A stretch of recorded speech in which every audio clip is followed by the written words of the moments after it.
beaucoup de personnes disent, oui, mais moi, en fait, j'ai développé du tissu adipeux post-ménopause.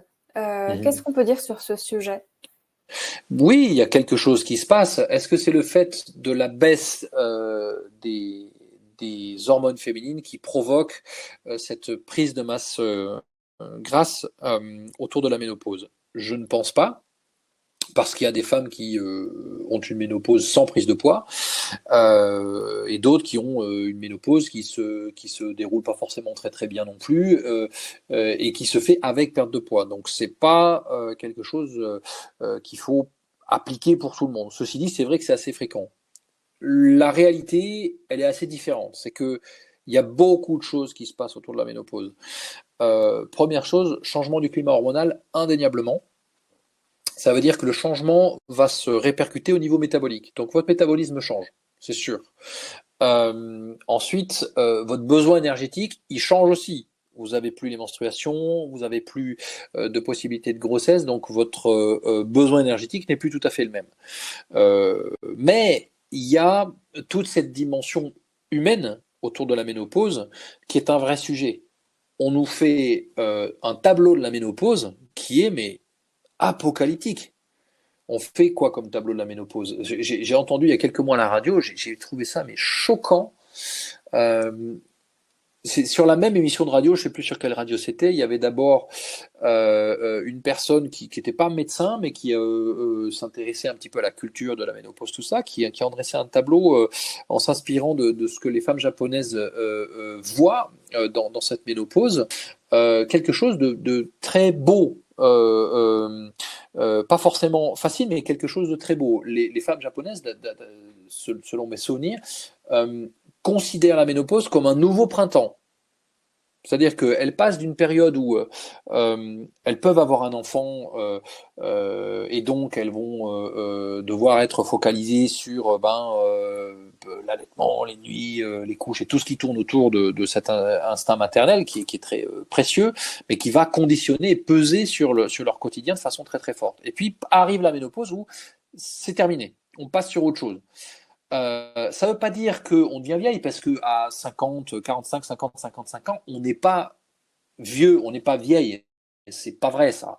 On a encore des possibilités physiques qui peuvent être excellentes pour peu qu'on ait réussi à se préserver un bon capital santé auparavant ou qu'on réussisse à le récupérer.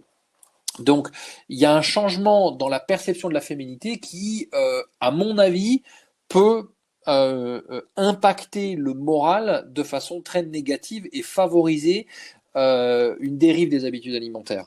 Qu'est-ce qu'on nous présente dans la deuxième version, dans la deuxième édition, enfin dans la deuxième émission de radio dont je vous parle?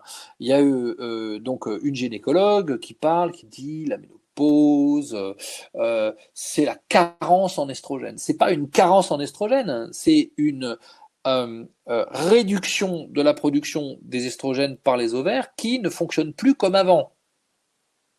Donc ce n'est pas une carence. Une carence, c'est-à-dire un manque alors qu'il devrait y en avoir.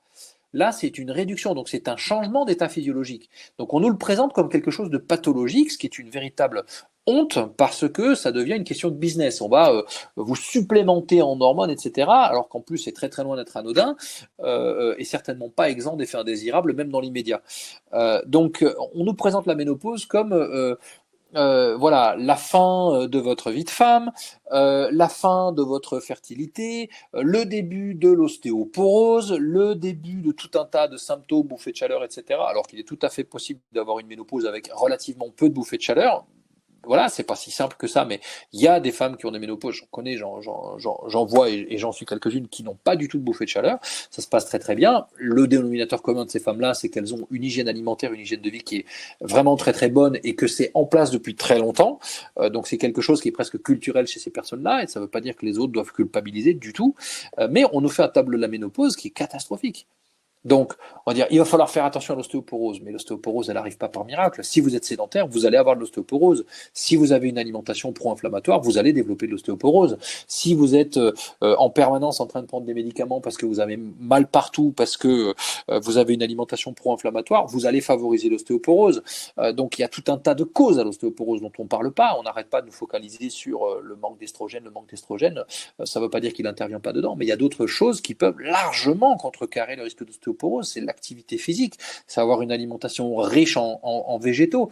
Tout ça, ce sont des réalités épidémiologiques qui sont très très fortes, qui sont prouvées encore et encore et encore et dont on ne parle pas. Donc, on nous fait un tableau de la ménopause qui est pas bon du tout.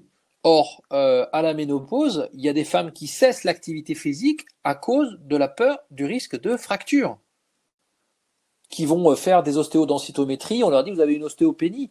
L'ostéopénie, je vous conseille chaudement de lire le livre de Thierry Soucard sur l'ostéoporose ou même celui du docteur Poinsignon sur l'ostéoporose. L'ostéopénie, c'est un truc qui est fait pour vous faire peur, pour vous faire prendre des médicaments, etc. J'ai une patiente chez qui on a diagnostiqué une ostéopénie, qui s'est pris une gamelle, elle est tombée sur le ventre, sur les côtes, en descendant, en s'en mêlant les pinceaux dans le métro, dans les escaliers du métro. Elle aurait dû se casser toutes les côtes si elle avait été véritablement fragile au niveau osseux. Elle n'a rien eu de cassé. Des excoriations, des choses comme ça. Et des cas comme ça, il y en a, mais à la pelle. Et on vous parle d'ostéopénie, et il faudrait prendre un traitement, etc. Mais en fait, on vous crée des idées de pathologie. L'ostéoporose, elle existe, mais c'est pas une question de décalcification de l'os, ça peut être de la décalcification liée à une dégradation des protéines de l'os. Or, les protéines de l'os, vous les entretenez si vous n'êtes pas trop stressé et si vous faites beaucoup d'activité physique.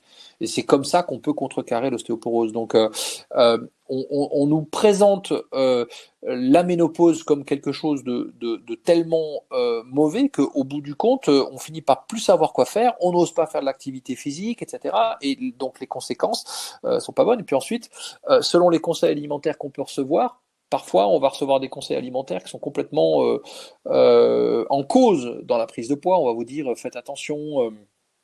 Pour pas faire d'hypoglycémie, mangez des féculents, ayez toujours un bonbon dans votre poche. Donc les causes de la prise de poids, ils ne sont pas à mettre uniquement sur le compte de ce changement du climat hormonal. Certes, il intervient, mais ce n'est pas la seule cause, c'est absolument pas une fatalité. Par contre, il faut trouver une activité physique qui vous plaît. Il faut trouver une activité physique qui vous tonifie, qui vous renforce, qui vous donne le sourire. Il y en a chez qui ce sera le vélo, il y en a chez qui ce sera la danse, il y en a chez qui ce sera le jardinage. Il faut trouver un truc qui vous plaît et qui, quelque part, vous aide à trouver une nouvelle voie d'expression de votre féminité qui reste là. Elle ne fait que changer. Elle s'exprime différemment, mais elle est absolument pas en train de disparaître du tout.